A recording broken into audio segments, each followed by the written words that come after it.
For one, I tell my story in my content. I talk about problems that my ideal customer has to really pique their interest and appeal to people to get them to watch more of my content.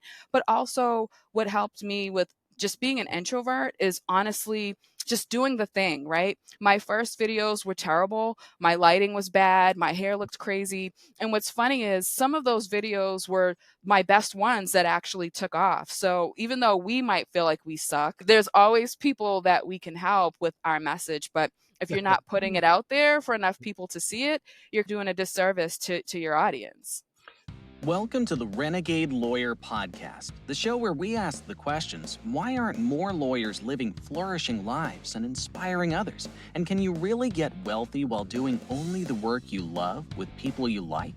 Many lawyers are. Get ready to hear from your host, Ben Glass, the founder of the law firm Ben Glass Law in Fairfax, Virginia, and Great Legal Marketing, an organization that helps good people succeed by coaching, inspiring, and supporting law firm owners. Join us for today's conversation.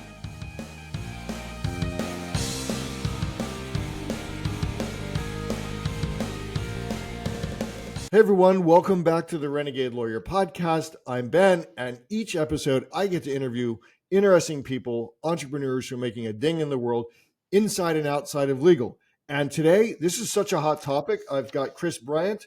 Crush It with Kris is the name of the company, and that's Kris with a K.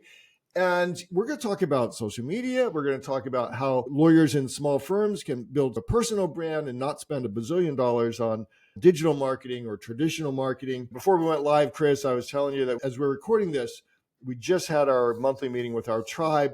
The topic was this. It was social media. It was talking about different platforms. People want to know what works, what doesn't work. And the big question they want to know is, oh my gosh, there's so many choices. How do I spend my next hour or my next dollar like investing in this thing? I think I need to do it because I see everybody else doing it, but I'm not really sure. So very timely to have you on the Renegade Lawyer Podcast. So welcome to the program.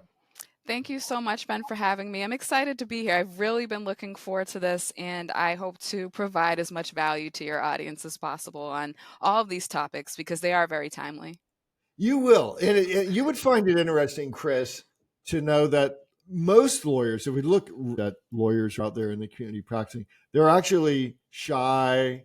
They may talk mean in their letters and on their pleadings that they send to court, but stick a camera or a microphone in front of their face and say something interesting that would make people want to be a friend of yours or pay attention to you.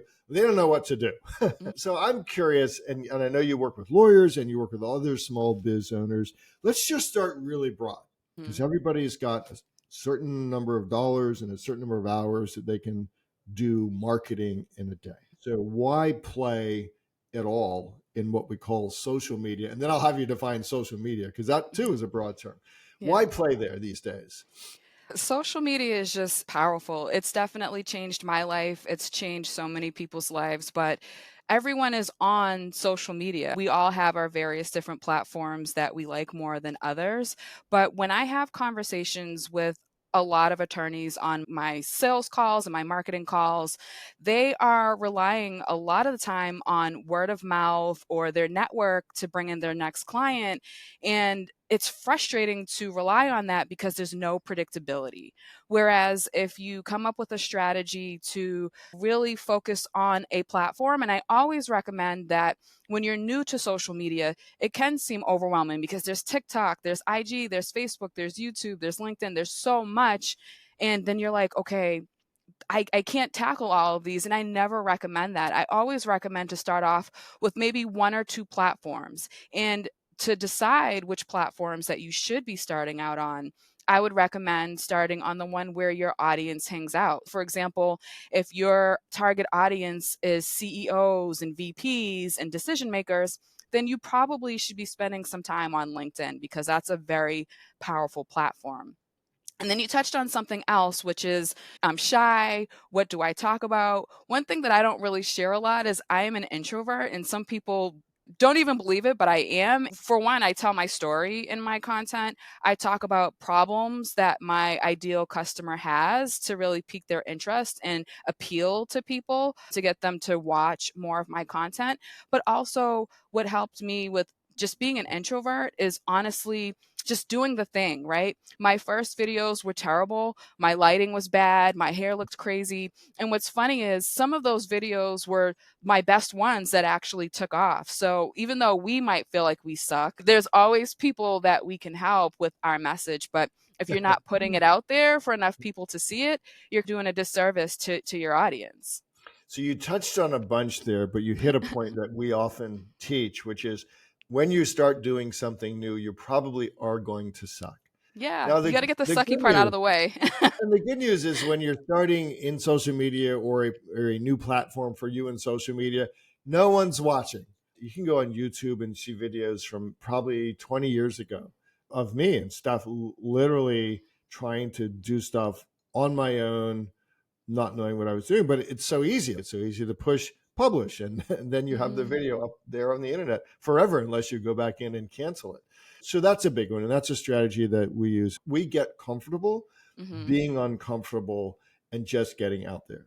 The Yeah. second thing you mentioned, which is really important, we preach a lot, is you said you tell your story. I'm going to ask you Mhm. about that in a second, Mhm. but every human being in the history of the world has their own very unique, never duplicatable story. Nobody has your story. And so just know that. Now, there is a tension between lawyers who just want to brag about themselves Mhm. versus learning to be a good storyteller. So, why don't you start, Kris? Tell us a little bit about your story. Who are you? How did you get to be this famous leader and guru in the social media space? Yeah.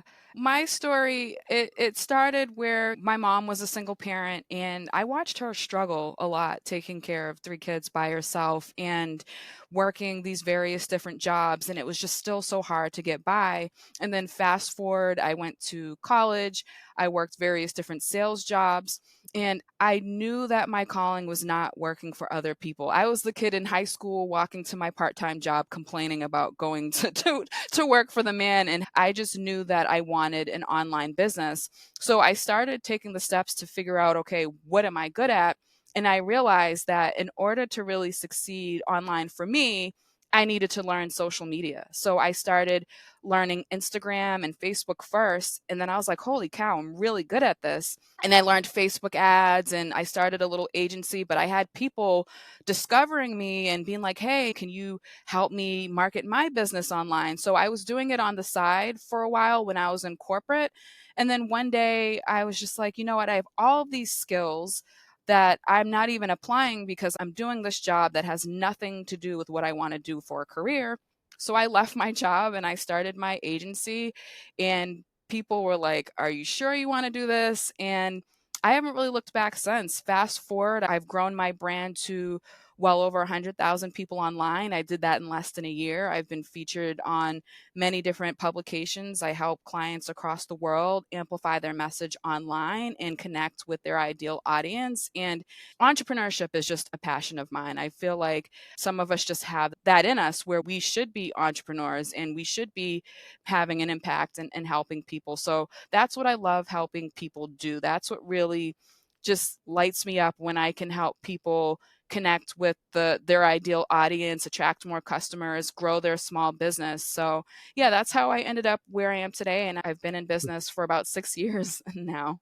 For the young people that I sometimes counsel on where do I go to college or should I go to college, I'm curious, what did you study? Nothing that I'm doing anything with now. I studied criminal justice and I Uh-huh. loved it actually. I entertained becoming a lawyer, and somewhere down the line, I don't know, I ended up getting into sales and I did that for many years, and it's still a transferable skill that I use day to day in my business, which I'm grateful Yeah. for, but I just have a bigger passion for marketing and social media. Sales is about communicating with other human beings and figuring Yes. out And what then, they want and listening. Oh, this is so important. yeah. What they want and need, and being a great listener and saying and determining whether your service or product is the right thing for them or not, being honest about that. And then letting the other person come to the decision in their own mind that you are the wise man or woman at the top of the mountain. That's what really good lawyers do who are not, and it's not to say that running billboards and TV and all that stuff is wrong, but there's only one or two in a market who can be one or two, right? They're Yeah. spending a ton of money. And most of our audience is not doing that. They're building good local brands, doing quality work, trying to figure out how do I get my next client in the door. And not only just the next client, but the right client, the right Hmm. person for me. So now I'm curious.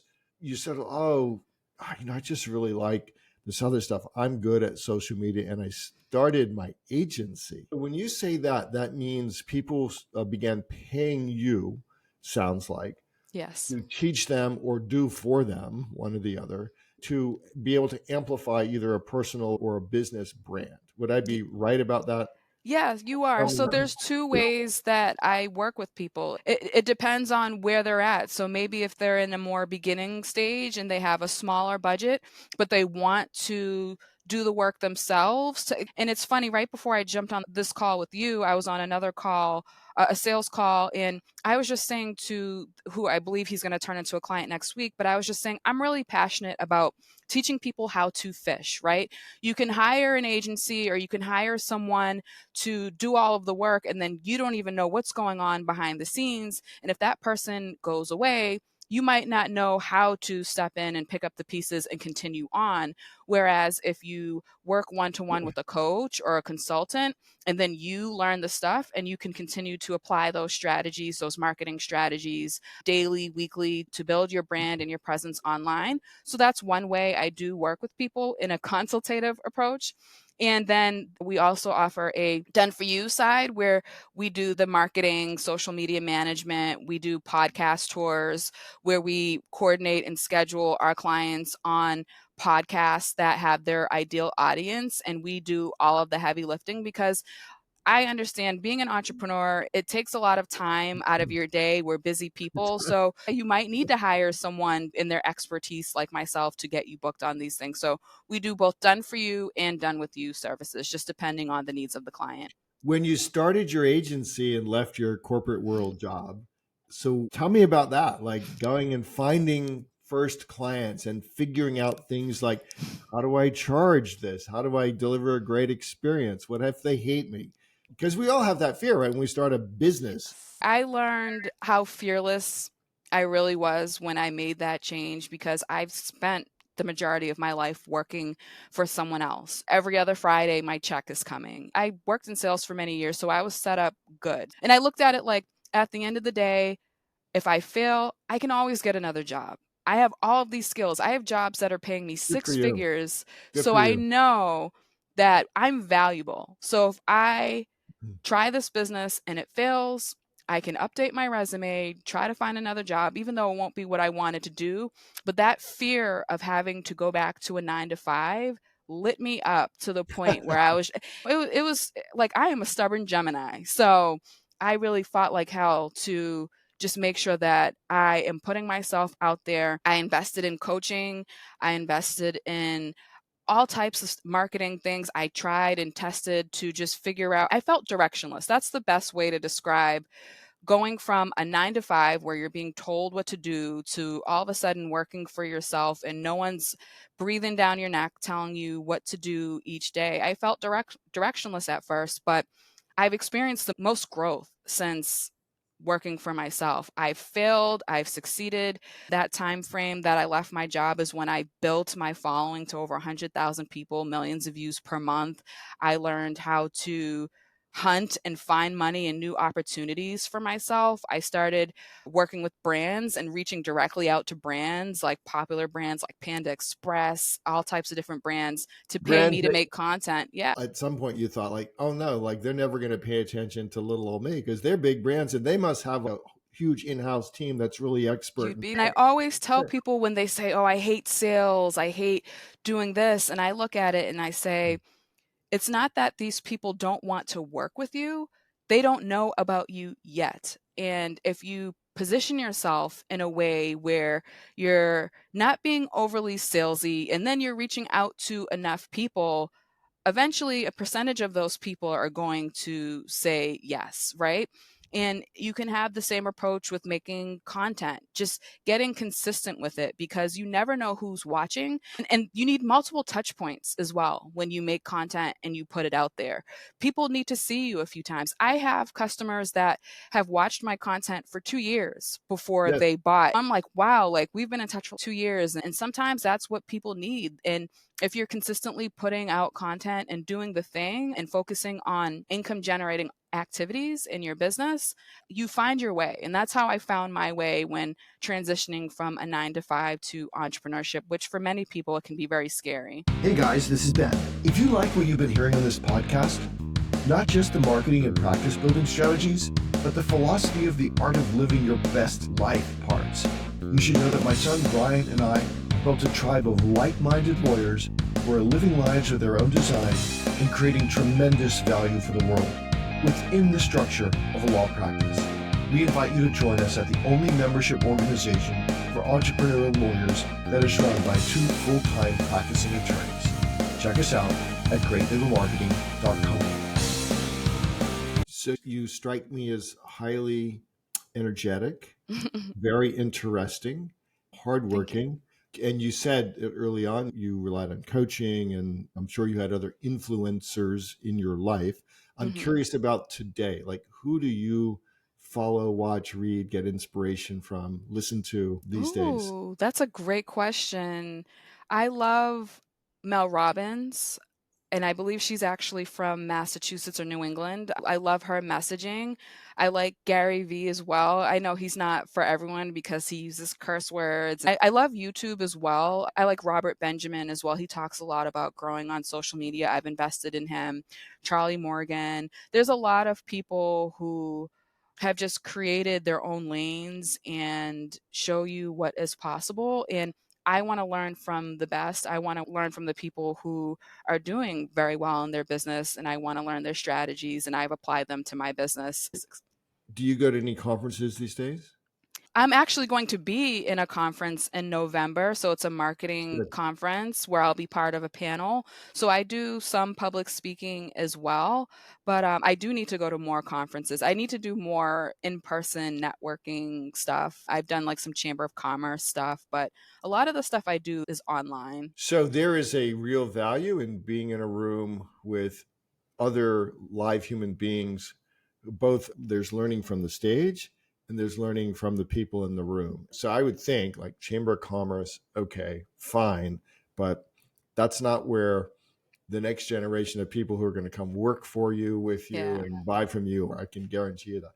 Tell us the story of when you started and then you built to 100,000, I guess, followers. And I don't know if this is one channel or across multiple channels, but why were people finding you interesting? What were you saying to the world? That's a great question. For one, I was consistent. I was focusing primarily on video content. I think that's what really shifted the needle, where people could hear me, they could see me. You can interpret things in so many different ways if it's just text. Whereas with a video, you really get to feel and understand that person and decipher many different things. So that was the first part. And you mentioned where the audiences are. So a good chunk of it is on TikTok.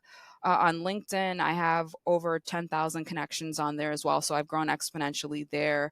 But as far as things that I was saying, I was really providing value to people and not making it so much about me, but talking about ways that they can become better, sharing really helpful resources, and also agitating, right? So talking about the problems that people have that are in my ideal audience, and talking about those problems and then giving them a solution and ways to solve those problems, and also talking about the problems that I faced, what I did to solve those problems, and how my life is different. And I think if more people approach content making in that way, they'll start experiencing some of the success that Yeah. I've had. So if more people approach content in the framework of here I am, I'm not for everybody. Here's what I think, and here's what I've done, and here's how I've won, and here's how I failed, rather than trying to be somebody else. So you mentioned a couple of names, right? But you're not them. I'm Mhm. not them. You're you. I'm me. Let's just get comfortable with our own stuff. That's the framework. Who's your avatar client customer these days? Who are you looking to come through your door and say, Kris, I want to hire your company? Yeah. Service providers, 100%. So high ticket services. So lawyers, consultants, life coaches, business coaches, leadership coaches. But I've been helping many lawyers lately these days. But basically, anyone who's like a small to medium sized business that has a high ticket service and they're looking to connect with more people online, get more customers, get more public relations opportunities or podcast opportunities, and really are serious about building their reputation and brand online. Because a lot of the people I meet, especially when I talk to people from LinkedIn, it's a lot of these dated old school strategies that don't really work anymore. And it needs to change because times are changing. Social media is evolving, and there's so many different ways to connect with people that you wouldn't even have a chance to meet otherwise if it Mm. wasn't for online. So we should be tapping into it 100%. The secret of why we do podcasts is because we get to Yes. talk to people that we never would have run into and spend 45 minutes or an hour asking them the questions that we want to know the answers to. That is a huge benefit of doing the work to make a real podcast that you do consistently and doesn't die after 4 episodes, which is most podcasts, right? And I love that you just mentioned the podcast. That's actually one of my most popular services right now, because really going on podcasts is a new opportunity to get in front of an audience, for one, that you might not have had a chance to get in front of, because we all have our own audiences. And the complaint that I hear from a lot of people is that they're constantly speaking to the same 10 people that comment on their stuff. Yeah. And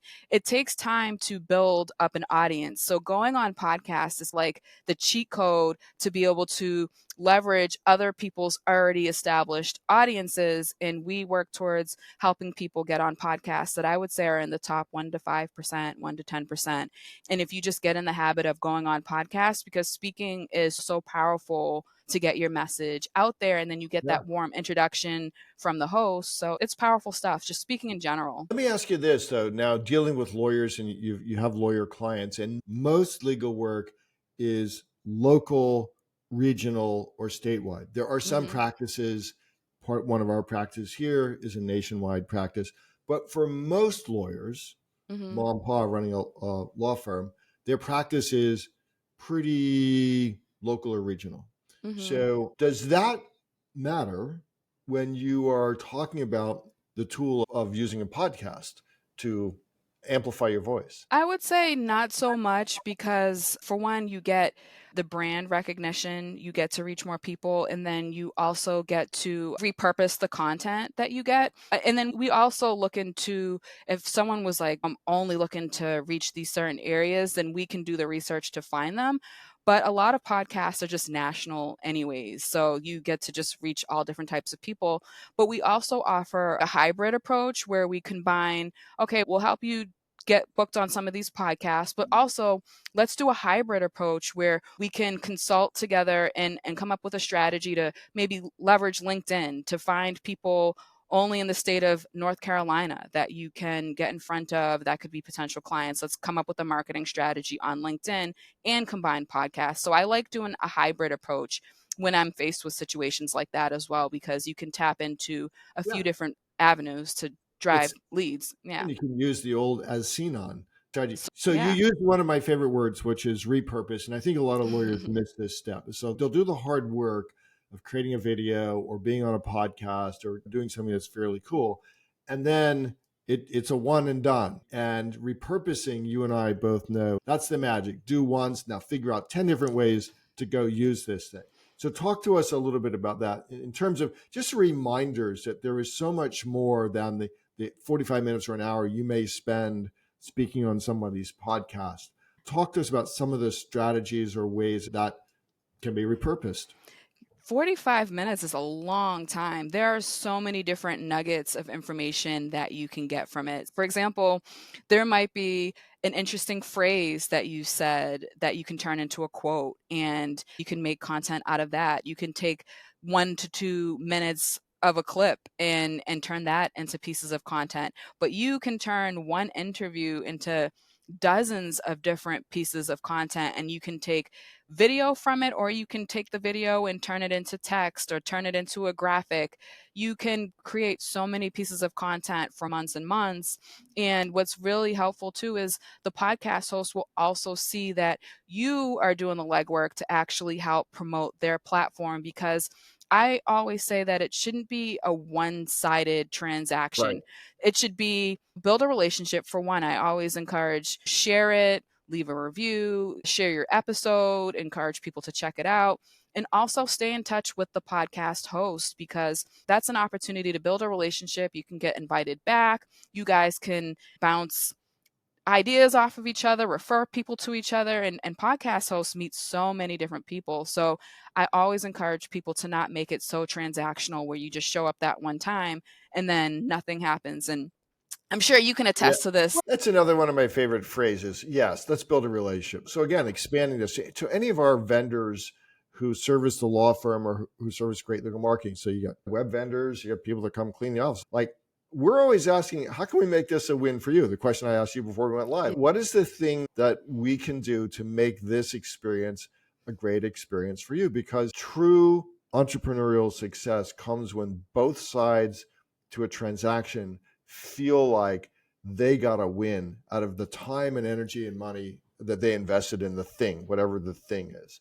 And so I just find so many vendors out there who are selling to the legal world, they don't understand it at that level. They're like, okay, I got a website, I can buy your pay-per-click, manage your pay-per-click spend and all that stuff. And we're always looking for people who are like genuinely interested in our stuff, who ask us more questions than like, how many cases do you want to get in? What are we actually trying to achieve? Like, what's your 5-year vision? Where do you want to be in 10 years? If I have a law client and I know what they actually want to achieve beyond the legal situation that I'm hired to solve, that's cool. Now we have a relationship. Yeah. Now they trust me, they know me, all of that other stuff that we typically talk about. Let me ask you this. Do you have some stories, you can name names or not name names, but stories of lawyers or law firms that have come to you and like, okay, we came up with this strategy and here's what we did and here's what happened. So how you help. Law firm comes to you and says, hey, I heard about you and Crush It with Kris, and we would like to, whatever, get more cases. It's not just get on podcasts. It's got to be a benefit to the firm. And so I'm curious if you have any stories of firms that you have helped and somebody went from just starting on YouTube to having, I don't know, 500 million followers, whatever, that helped their business. Yeah, I've had instances where one of my clients went on a podcast and he made 4,000 or $5,000 from one episode. We usually guarantee at least like 8 interviews, and that was just off of one. I've seen clients as well that have gotten thousands of views, millions of views, even for myself on certain things. And then we also have lawyers and people that we worked with that haven't been on podcasts at all, and within 1 week we've gotten them booked on 4 or 5. So we really go to town on really understanding our client, who they're looking to get in front of. It's not a one size fits all approach. We don't just send everyone to the same places and hope for the best. There's research, we leverage our network, and it's just a really personalized approach that we take with all of our clients to ensure that they're happy and that they're getting lots of visibility at the end of the day. I'm curious now, just back to your business wise, let me ask you that question. Where do you see yourself in 5 years? What do you want to have built? Do you have a vivid vision of what your 3 and 5 year life might look like with your I business? think about that a lot. So the biggest challenge that I see for small business owners, and I can speak from my own personal experience, is we have these amazing skills and services that we offer, but it's so frustrating getting sales and getting enough eyeballs on what it is that we can do. So I am creating a program where it's combining online marketing strategies to actually just help with the income generating activities, leveraging platforms like LinkedIn to generate leads and to be seen as a thought leader. I recently just received the top voice for social media on my LinkedIn account, which I was so pleased with. Some of these strategies to really be seen, be heard, and take the uncertainty out of where is my next lead coming from? Because just posting organically to your 100 followers, the same 100 people every single time, and hoping that they're always going to raise their hand and book a call is just not realistic. And I say this coming from a sales background. Like, I want to teach people to fish, like I said earlier, but to also be proactive and go after the opportunities that they want through LinkedIn, how to pitch to get themselves on podcasts and get lots of yeses so that they can use their own marketing methods as well as leveraging podcasts as well. So, I want to create a program that combines like the best of both worlds so people don't have to have a shortage of leads and they're worrying about that nonstop, because that's why so many businesses fail, especially in the consulting and coaching and any type of high ticket service online. It's like they have these amazing services, not enough people are seeing it. They're not booking enough calls. So I want to solve that problem with the program that I'm putting together. So that's my goal. Cool. And people can go at their own pace, and there will be live coaching a few times a week. So that's the game plan. There is a tension in LinkedIn. So I want to ask you about LinkedIn strategies. Anyone who's listening to this who is on LinkedIn gets pitched incessantly. Hmm. And there's some version of, hey, I thought we could work together. Would you like to spend 10 minutes of your day talking to me while I pitch you? There's not enough coaches out there like you teaching people to not do Yeah. this, because that's what we Yeah. see. So for the consultant world, the lawyer world, in the LinkedIn medium, what are some ways that you have found and that you teach that you can be more successful in growing an audience? And as you say, Kris, actually get leads and sales. Starting conversations, and instead of sending people like a 5 paragraph long thing, personalize it. What's their most recent post? Are they sharing a new win? People are inherently selfish and they care about themselves. So if you take the time to actually look at what the person has going on, or if you phrase what you have as an opportunity, then people will be more inclined to listen versus sending them 5 paragraphs about why you're great and why they should buy is only going to scare people away. But look at what they're talking about, what they're posting about. Did they just get a new promotion? What are they having challenges with? Are you having those same shared challenges as well? Just talking to them like a human being instead of trying to pitch and be overly salesy. It's going to be really off-putting. And like you said, on LinkedIn, people have grown so accustomed to it, to the point where LinkedIn has even lowered the amount of connection requests that you can even send out per week and per day now, because it was getting so out of I'm sure. control on that I'm sure. platform. And then also using hooks in your content, really hooking people and talking about stuff that solves a problem, that's thought provoking. You want to be seen as a thought leader in your industry. I'll have people send me messages and they're like, "Oh, we'll help you 10x your What's up? Instagram Yeah, following." And then I yeah, look at their Instagram and they have 30 followers and I'm like, what can you show me and why would I pay you when I have more right. followers than you do? So I get it, but definitely just personalizing and just paying attention to the person that you're talking to. They So need. one of the strategies we use in running a law firm, I get pitched for lots of legal ancillary, legal adjacent services. We also publish a great print journal for great legal marketing. It Hmm. goes out to our members. So somebody will pitch us, say, hey, we can get you more leads. We can do this, we can do that. Our offer always back is, here's how you play. You have this journal. Here's how you start with us. You submit articles for publication. We don't print every article and it's not pay to play. All right. Hmm.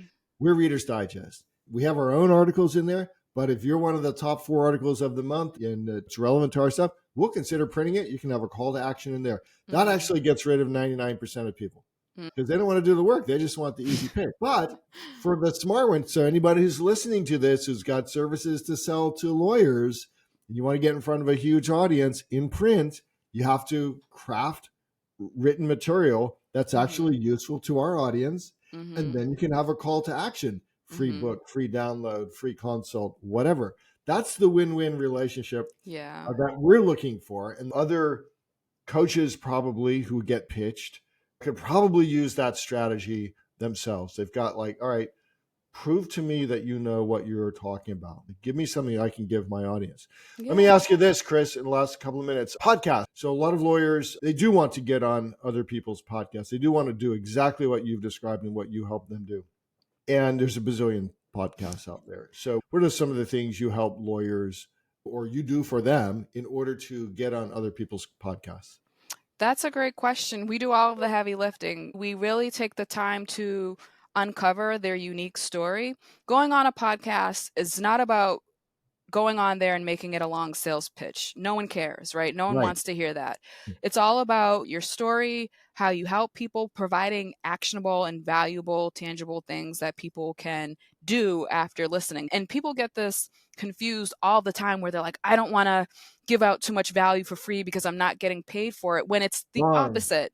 That's That's it. the wrong idea. What makes you memorable is your story. So anything that you can share that you've been able to overcome. For example, I have a client that moved to the US from Germany with a suitcase full of books and $1,000. And he turned his life around, started a business, helped other people grow their business. And I'm like, that's a really amazing story, because Americans love like the underdog and a comeback story. So having stories where maybe you've been able to overcome adversity or help others, or just having something unique that you can present that's refreshing, because oftentimes, and I see this a lot on social media, everyone is just trying to be like everyone else. I have had so many people create fake accounts pretending to be me, taking my content, uploading it to their stuff. And it's so much better when you're just yourself, because there's only one you, right? So that's the first thing. We uncover the unique story. We do the research to find the platforms to get them interviewed. We do the outreach, we do the coordinating to get them booked and find the times that they're available. Yeah. We help with media kits. I have a media kit that converts very well. I get a lot of compliments on my media kit, and you can use tools like Canva for free to create a media kit. Or you can go to, I think it's called Creative Market, and get templates that you can buy for 10, $20 and just upload and make changes to it. But we do all of that, and we just facilitate and make sure that the interviews happen and keep everything on track. But these are the things that a lot of busy entrepreneurs just don't have time for. Yes, some of them are like, oh, I can learn. You can. But the reality is, a lot of us just don't have the time to do it. And that's why they hire us. Yeah, so I think most lawyers need to learn enough to have an intelligent conversation with Hmm. somebody like you so that we can establish what does done look like, what is the goal, and how we know if we have been successful. Because again, you're right. It's not just about I got on 10 podcasts. Was I actually able to generate sales or leads by Hmm. being an interesting person, Yeah. demonstrating expertise without bragging? It's actually hard to be good at this because they don't teach it in law school. They don't teach it in college. And you have Hmm. to learn it, I think, by listening to people like you, by being in other rooms where people on stage who are really good at delivering great value, and Hmm. then being interesting enough to say, oh, you know what?